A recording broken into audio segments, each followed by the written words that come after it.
Գիշերը հզոր պայթյուններ են եղել Հորմուզի նեղուցում գտնվող իրանական Ղեշմ կղզում։ Ըստ իրանական պետական հեռուստատեսության Միացյալ Նահանգները 2 հարված է հասցրել Ղեշմի կարևոր ռազմավարական օբյեկտներին, ընդհանուր առմամբ 6 պայթյուն է որոդացել կղզում։ Դրանից առաջ իրանական լրատվամիջոցները հայտնել են Հորմուզի նեղուցի ափին գտնվող իրանական Բանդար Աբբաս նավահանգստային քաղաքում առնվազն 6 պայթյունի մասին, ևս 7 պայթյուն տեղի է ունեցել երկրի հարավում գտնվող Սիրիկ քաղաքի արվարձաններում։ Միացյալ Նահանգների զինված ուժերի կենտրոնական հրամանատարությունը հայտնել է, որ հարվածներ է հասցնում Իրանին ի պատասխան Հորմուզի նեղուցում տանկերների ուղղությամբ իրանական հարվածների։ Axios-ը ամերիկացի մի բարձրաստիճան պաշտոնյայից ստացած տեղեկություն է հրապարակել, համաձայն որի Միացյալ Նահանգները թիրախավորել է Հորմուզի նեղուցի մոտակայքում գտնվող իրանական հոբ միջոցները, զենիթահրթիռային համալիրները, հականավային հրթիռների արձակման կայանքները, ինչպես նաև ափամերձ դիտարկման համակարգերը, անօդաչու թռչող սարքերի արձակման հարթակները։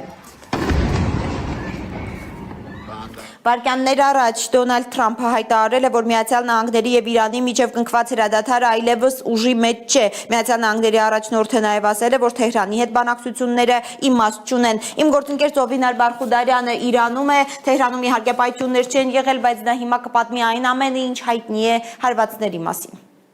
Կեսգիշերն անց են Թեհրանում լուրեր տարածվել, որ ԱՄՆ ուժերը հարվածել են Հորմոզգան նահանգին, մասնավորապես թիրախավորվել են Քեշմ կղզին, Բանդար Աբբաս եւ Սիրիկ քաղաքները։ Չնայած Իրանի պետական հեռուստատեսությունը հայտնել է, որ այդ շրջանում ամեն ինչ հանգիստ է, ավելի ուշ տեղական թղթակիցը հայտնել է, որ Սիրիկ քաղաքում առևտրային նավահանգստին հասցված վնասների հետևանքով կան վիրավորներ եւ նրանք տեղափոխվել են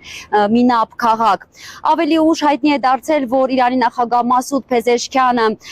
վերադարձել է Թեհրան, նա գտնվում էր Իրաքում, մասնակցելու Ալի Խամենեի հուղարկավորման արարողություններին, նաև հայտարարություն է տարածել Իրանի գլխավոր շտաբը այդ հարվածները համարելով ահաբեկչական եւ հայտարարելով, որ պատասխան հարվածներ կհասցնի